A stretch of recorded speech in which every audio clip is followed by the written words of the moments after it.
So you're going to Barcelona! Congratulations! Barcelona is incredible. It's one of the most amazing cities in the world. But if you're visiting for the very first time, there are a few important things that you need to know about the city before you visit. I happen to live in Barcelona for 4 years, so I know it really well. I went to school there, I studied there, I worked there, so I just know it really well. So let's jump into a couple of things that I think are really important to know about Barcelona before visiting, especially if you're visiting for the first time.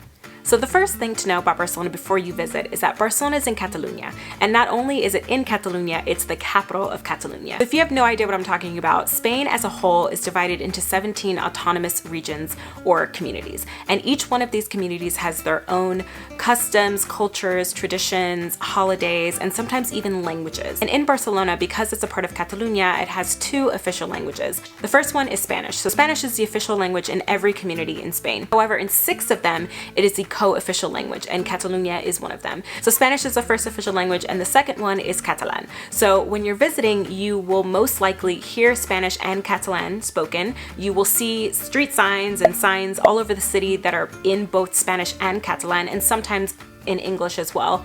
And depending on the part of Catalonia that you're in, you may see only Catalan on a sign. So essentially, Barcelona is a bilingual and multilingual city. Catalan sounds very similar to Spanish. It shares the same root, but it's not the same. And it is its own language. It's not a dialect. So it's important to know that Barcelona is in Catalonia because it's going to set the expectation and the tone for your trip. Catalonia has a lot of deep and rich history and culture, and if you're going to visit Barcelona, I would highly, highly suggest and recommend learning more about Catalan culture, cuisine, the language, the history, because that's going to give you a little bit more of an understanding of Barcelona as a whole. Now, there's a lot that goes into this, and I can't really get into all of it, but check out the description box below because I am going to link some interesting videos and resources that you can check out if you want to learn more.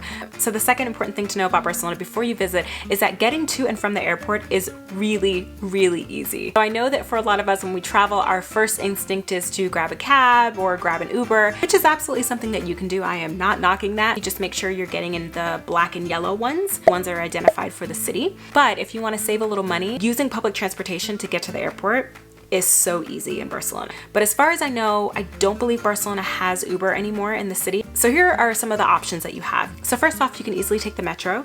It takes a little bit longer and you do need a special metro airport ticket. But once you have that ticket, it's easy. The second option is to take the train, which is different from the metro, and this train will take you to Terminal 2. So if you're flying in and out of Terminal 2 at the airport, this is a fantastic option. If you need to get to Terminal 1, no problem. Give yourself a little extra time and take the free shuttle bus that goes from Terminal 1 to Terminal 2 and vice versa. You can also take my favorite option, which is the Aerobus. This is an express train that will take you straight from the city center to the airport and the airport to the city center. So that's super easy. You can also take the public bus, which takes a little bit longer, but that's also an option. Now I know I didn't get into specifics of how to take each one of those systems here in this video, but I will link the blog post that goes with this video, and in that blog post I lay out the specifics of how to use all that public transportation to get to and from the airport. So while we're on the subject of transportation, not only is it super easy to get to and from the airport in Barcelona, Barcelona as a whole is super easy to get around in general.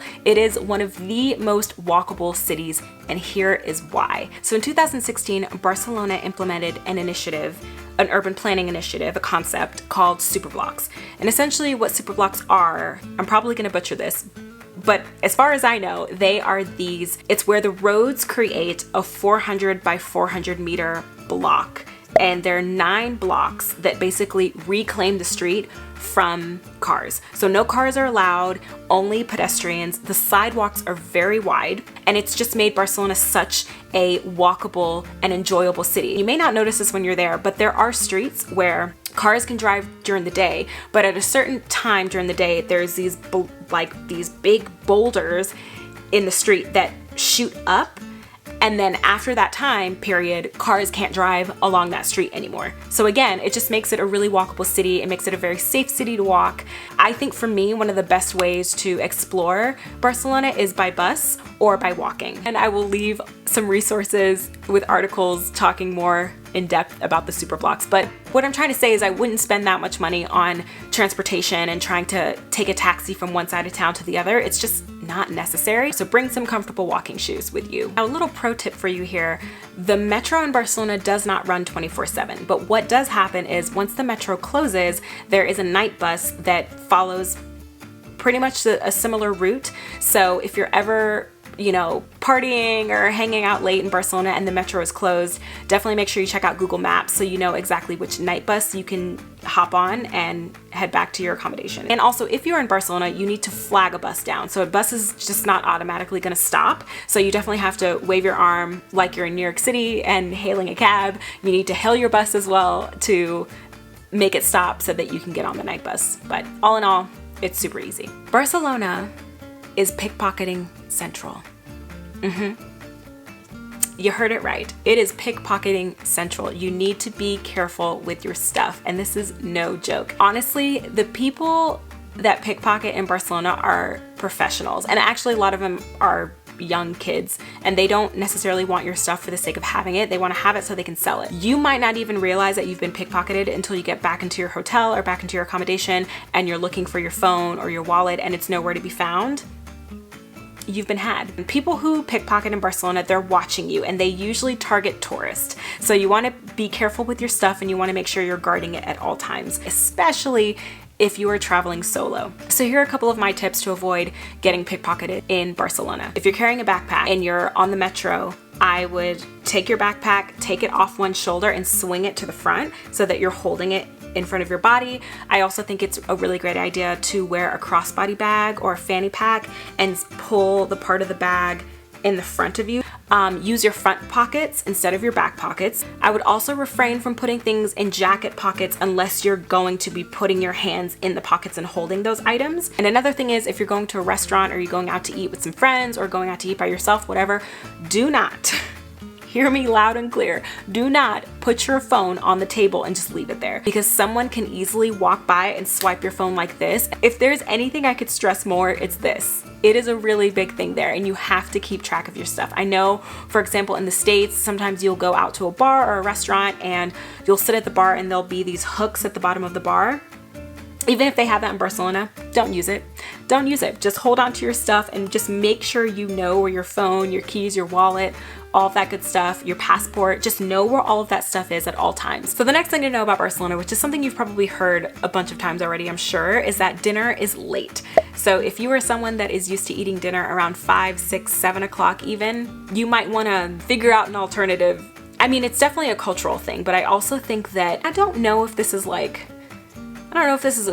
a thing, but I feel like when I was living there, it always felt as if the sun went down so late. And so I always had the feeling like I was getting more sunlight than, you know, other places in the world. And I don't know how factual that is. I think I'm kind of just making this up, but it's what it felt like when I was living there. But dinner usually starts around, I want to say like 9, 9:30, 10, 10:30, 11 sometimes. I know that when I worked there and I would go to work dinners and work functions and things like that, we would start dinner around 10, 10:30. Like sometimes we'd have dinner reservations for 10:30 at night. And sometimes some restaurants in Barcelona don't even open until 8, 8:30. And also sometimes if you're going to like a professional soccer game, sometimes that won't even start till 10, 10:30. Especially if you want to go to some of the nicer restaurants in Barcelona, just be prepared because sometimes they don't even open till about 8:30. So another important thing to know is that tipping isn't customary in Barcelona. So if you're from North America like me, maybe the US or even Canada, you're probably used to tipping anywhere between 15, 20, 25%, depending on the city that you live in and how much you normally tip at restaurants. But in Barcelona, it's just not a thing. Now, if you are really happy with your service, you can definitely leave, I don't know, 10% or a couple of euros if you feel like you got really great service. I could be wrong, but I think a 5% tip is pretty generous in Barcelona if you want to leave a tip. But tipping isn't customary in Barcelona and throughout Spain, really. I mean, it's certainly welcomed, but not expected. However, something you might want to do though is if you are getting a tour in Barcelona, please definitely make sure you're tipping your tour guide. So if you're loving this video so far and you're finding it helpful, definitely give it a thumbs up and subscribe to this channel. Also, if you love social media and you're looking for more tips on Barcelona or tips to travel in Spain in general, then definitely make sure you check me out on TikTok. I have a bunch of travel Spain, Barcelona travel tips on TikTok, so definitely make sure you follow me there. Being in Catalonia and not trying Catalan food to me is like being in New York City and not having at least one slice of delicious New York style pizza. Barcelona is a fantastic place to try Catalan food for the first time, and Catalan food is it's so good. Now, as I was saying before in the beginning of this video, Spain is made up of 17 autonomous communities, and in those communities, they all have their own cuisines that they're known for. If you're totally down for trying Catalan food and you don't know where to start, I would highly suggest checking out a food tour or doing an Airbnb experience. I will link below in the description box a couple of tours and a couple of experiences that look really awesome. Also, if you are interested in trying Catalan food at maybe a restaurant or while you're out exploring the city and you don't know what to try, I have something for you in the description box below. I put together a little kind of like a cheat sheet, 7 of my favorite Catalan dishes to try in Barcelona, you know, kind of see what some of my favorite Catalan dishes are, and you can have a little cheat sheet list with you when you go to Barcelona and you can try Catalan food. So the next important thing to know about Barcelona is that it's pretty much a tourist hotspot all year round. I know that, you know, there is such a thing as off-season traveling, but even then, there's still just so much to see. So I would highly recommend booking attractions in advance, from all of the Gaudi experiences to Picasso to all of the historical museums. So I would suggest booking things in advance if you do not want to sit around and wait in really long lines.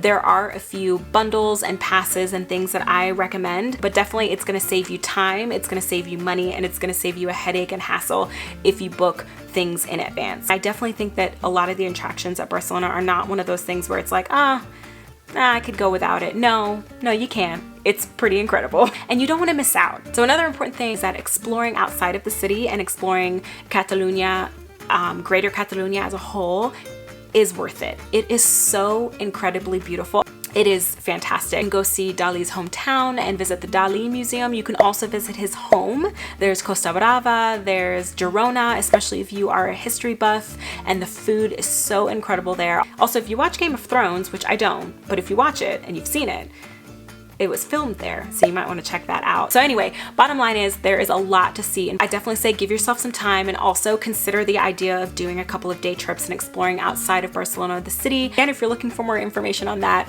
check out the description box below. How many times can I say description box below in this video?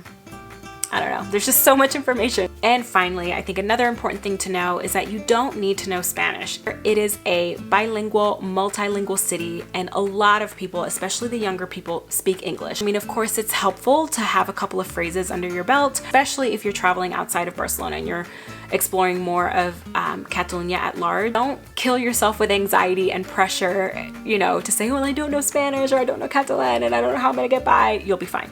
You'll be totally fine. Definitely be kind about it and be respectful. Don't just make the assumption that people speak English, but for the most part, people do. Now, we all know that traveling around Europe in the summer is a very big thing, but I have noticed that this year, there's a lot of stuff going on. A lot of people are getting delayed flights, canceled flights. People are losing their baggage left and right. So now more than ever, it's really important to learn how to pack light. So if you want to learn how to start packing light, you want to be a lighter packer, then definitely check out this video right here, and I will see you in the next one. Bye.